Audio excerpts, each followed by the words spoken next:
What an incredible world of wildlife lives beneath the waves. Most of the surface of our planet is water, and within this mysterious realm lies everything from microscopic life forms to some of the largest animals in the world. Protecting the oceans and the animals that inhabit them is critical for not only our future, but for theirs as well. Sadly, the seas and the marine wildlife are under more threat than ever before. These threats come in different forms, like overfishing, hunting, global warming, pollution, and more. The life-saving oceans and the magnificent marine wildlife really need our help. And the truth is that unless we change our ways, it could become little more than a watery grave. The film you're about to see looks at life beneath the waves and examines these issues.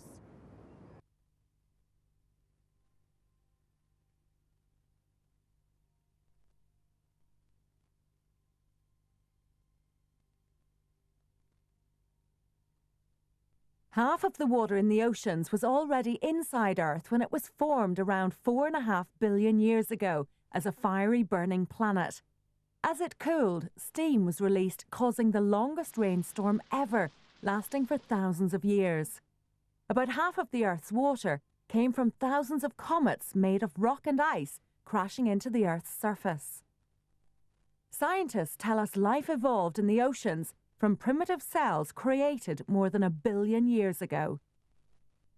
Indeed, 3/4 of the Earth is covered in water, which is why it's known as the blue planet.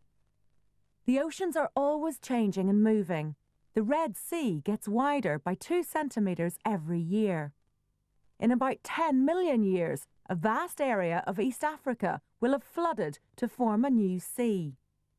And in the future, the Mediterranean will vanish when it simply evaporates. The oceans are the driving life force of our planet. Without water, no living thing can survive. Currents are vital to transport heat, food and oxygen around the globe. The Great Ocean Conveyor is the largest and most crucial system of currents that takes about 1,000 years to go around the world. When it failed 250 million years ago, more than 90% of life was wiped out.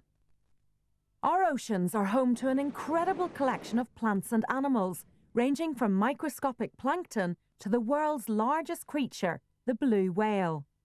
Beneath the waves lies a miraculous world of wildlife, but it's all under threat from us. Many of our greatest and most beautiful species of marine wildlife are still hunted today, despite the risk that some could be driven to extinction. Whales, seals, sharks, polar bears and turtles are amongst those animals targeted. The greatest beasts of the oceans, whales, often end up as a delicacy for diners in Japanese restaurants. Japan uses scientific whaling as a way of getting around the 1986 ban on commercial whaling. However, little information of any value has come from these controversial activities, despite the deaths of more than 15,000 whales in the last quarter century. In the next 12 months, Japanese and Norwegian whalers intend to kill more than 2,000 whales for commercial purposes. The latest science is used in the battle to combat whaling. Just as the police analyse samples taken from crime scenes in order to identify criminals, the DNA in small samples of whale meat can give us a lot of information. Using these DNA analyses, we've been able to show that protected species are also being killed. In reality, whales are worth much more alive than dead. Whale watching has grown into a massive international tourism industry worth hundreds of millions of pounds each year.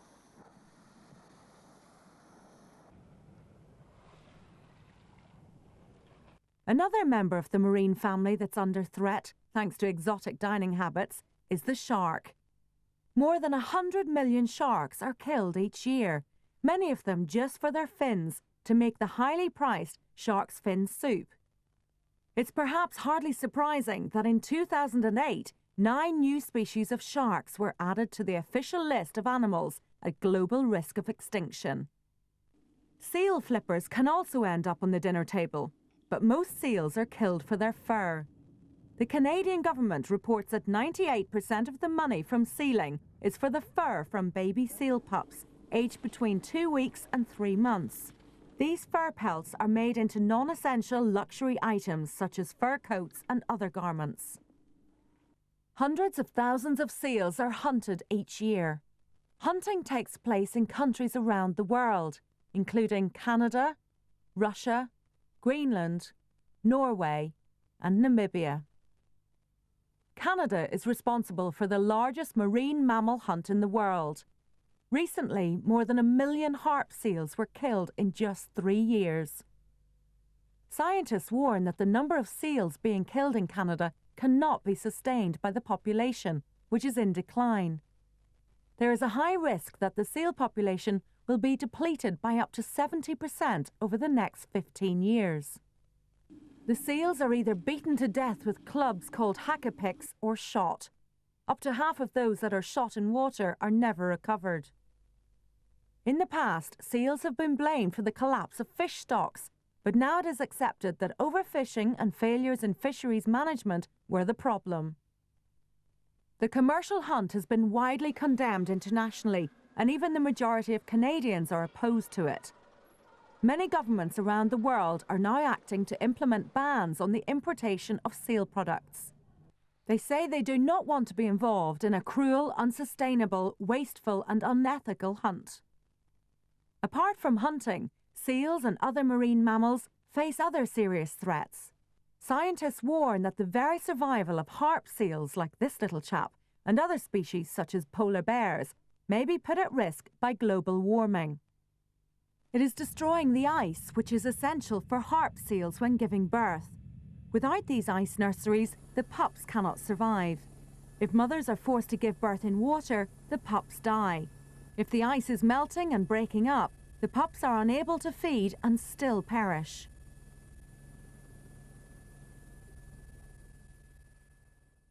One of the strangest threats to the lives of marine mammals is the phenomenon known as mass stranding. This is when large numbers of animals come ashore and beach together. Mass strandings can happen for a variety of reasons. Sometimes we simply don't know why they occur. Cape Cod in the USA, southern Australia, and along the shores of New Zealand are the greatest hotspots where this happens.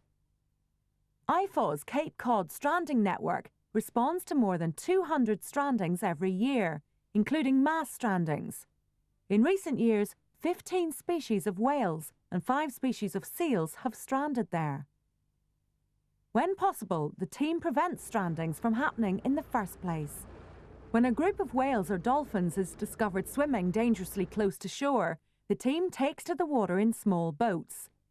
They place special acoustic devices called pingers in the water, which produce harmless but annoying high-frequency noises that drive the animals back out to sea. One of the growing problems damaging our oceans is pollution. Scientists believe that each year, possibly hundreds of thousands of seabirds and tens of thousands of marine mammals die after swallowing or being entangled in marine debris. About 100 million tons of plastic is in the oceans, which is nearly 90% of all marine debris. UN experts estimate that in just 1 square mile of ocean, there are roughly 46,000 pieces of plastic rubbish. One of the causes of such waste is plastic bags. Each year, the world uses an average of 300 bags for every person on the planet. More than 260 species of marine animal suffer from swallowing plastic, including turtles and albatrosses that mistake plastic bags for jellyfish, which they normally eat. Plastic lasts for hundreds of years in the seas, and scientists say it may hang around for up to 1,000 years. It breaks down into tiny particles that all creatures in the sea can swallow, from the tiniest organisms to the largest, whales. Oil pollution is another enemy of marine wildlife. Many hundreds of thousands of seabirds die each year thanks to oil being illegally dumped in the oceans. Although it's often the major oil spills from tanker wrecks that make the headlines, one of the worst problems is ships deliberately dumping their bilge oil. IFAW's emergency relief team regularly attends oil spills all around the world to set up rescue and rehabilitation operations for wildlife caught in these disasters.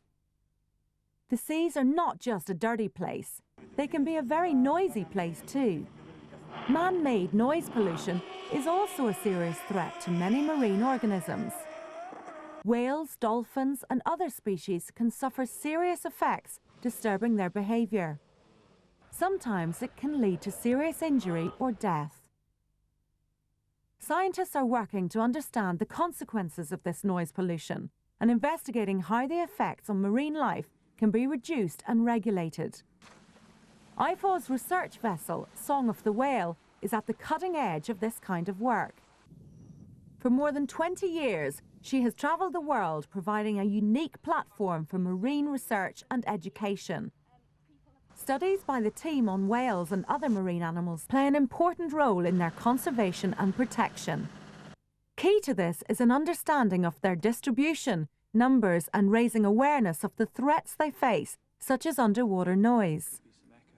Some whales produce songs that travel over vast distances underwater, and dolphins and porpoises use echolocation like bats to locate food and find their way. The Song of the Whale scientists have developed expertise in using underwater microphones, hydrophones, to listen to and record the sounds that the animals make. This helps them to track, identify and survey different species. For a number of years, the team studied the North Atlantic right whale, which lives off the eastern coast of North America. This is one of the world's most endangered whales. Only about 300 remain. The main threats right whales face are being hit by ships or getting tangled in fishing gear. This work has led to a scheme to help solve the problem, using acoustic buoys to listen for and locate the whales, providing information for ships to reduce the chances of collisions. Another of the boat's projects was researching the vulnerable populations of the harbour porpoise in the Baltic Sea and off the northwest coast of Africa. Worldwide, tens of thousands of harbour porpoises are unintentionally caught and killed each year in fishing nets. Work by the team has informed policy and legislation, which should help to reduce this number. This kind of groundbreaking research is one of the best ways to protect our oceans. Only with more knowledge can we best know how to save the life that exists beneath the waves. The future rests in our hands. Do we hunt animals to extinction? Can we combat global warming by changing our lifestyles? Do we stop using so many billions of plastic bags so our seas aren't choked with debris? The majesty of our life-giving oceans and the marine wildlife they support is there for us all to enjoy or destroy. That is the challenge we face.